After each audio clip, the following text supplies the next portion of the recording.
আমি একটি হাদিসের প্রেমে পড়ে গেছি।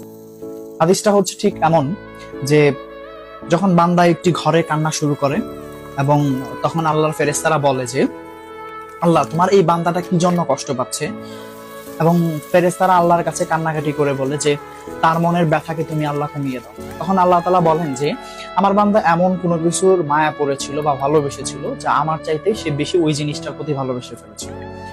আমি আমার বান্দার কষ্ট আমি বুঝি এবং আহ, আমি দুঃখী মানুষের মানে ভগ্ন হৃদয়ের মানুষের খুব কাছাকাছি অবস্থান করি।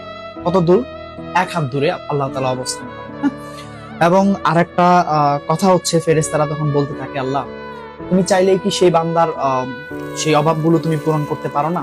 তখন আল্লাহ তাআলা বলেন যে আমি ওয়াদা করতেছি আমার বান্দা যে জিনিসটা তার জীবন থেকে হারিয়েছে তার চাইতে অধিক উত্তম জিনিস আমি তাকে দিব, যা দেখে পৃথিবীর মানুষ বিস্মিত হবে।